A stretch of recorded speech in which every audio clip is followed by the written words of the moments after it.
So the return of the sacred feminine, divine feminine energy on the planet. The feminine path is all about going inward and finding that divinity, that sacred creativity, sacred flame. We are priestesses of our own sacred flame, finding that within ourselves, working with it, letting it guide us. So we are our own spiritual teachers, our own mentors, our own shamans, healers, and all of that. So it's all about rewiring, reverting, reprogramming ourselves from anything outside of ourselves that we were giving power to. Any authority, structure, any product. We are being taught to be productive in this slave-like mentality, as a virtue was taught to us, to be as productive to the system, to the patriarchy as we can. So with that, our creativity, working with that inner flame of ours, with the life force that is coded with our creative codes, divine creative codes that we are now on the planet to activate and create the new reality, the new organic simulation from. The system outside of us, the mind games, they were all designed to divert us from that. So we were taught that we have to chase something outside of ourselves, and everything was always in that hierarchy. Something was always above us. Something was always superior to us. And if something is superior, so we have to be less worthy. So it's all about finding that value within us, and that value and that worthiness within, that's innate within us. It's our essence. It's our birthright. That is something you cannot put a price on. This is not for sale, not to be bought, not to be nobody can really, well, that's the whole game. The Matrix is a game of extracting that essence from you, stealing your life force and your creative ability, and somebody outside of you creating your reality for you. So doing something as organic and as natural as an art form that is dancing is the most pure in its form. And I made a video before talking about how this ancient dance, the dance of the spiral life force, the serpentine-like flame within us, is the mother of all art and all religion. That's how the first pre-fall humans, when we were more etheric beings, we would move this energy. That's how we would connect with this energy and become the vessel, the physical, when the physicality was not as dense.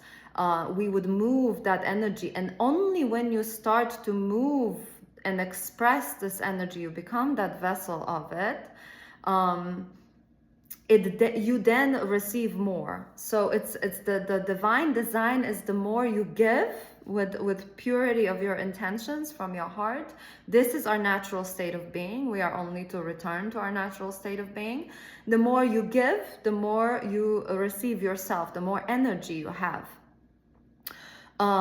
So that art form is so pure because you are not a product.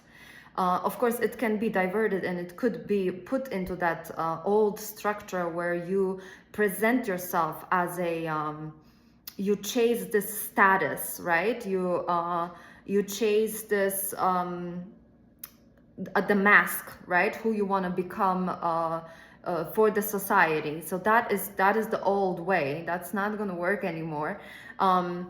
You are not a product to be sold. You cannot frame yourself in a picture and make it a stagnant, you know, not alive, although any art form can be encoded and can be activated and can have that life force, and can have that resonance in it, but there's nothing stronger than you as a vessel being alive with the divine spark within you, with these codes moving through you in the now time, just spontaneously moving.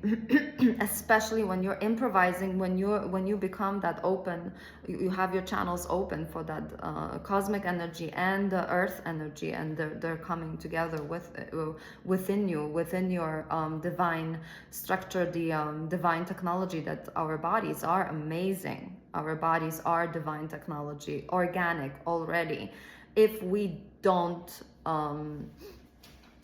manipulated with something outside of ourselves, like the outside technology that is dead and designed to extract the life force from beings that are naturally divine and naturally a living force. It's alive, it's full of this creativity, just like a divine spark, always active, always, and always doing the dance.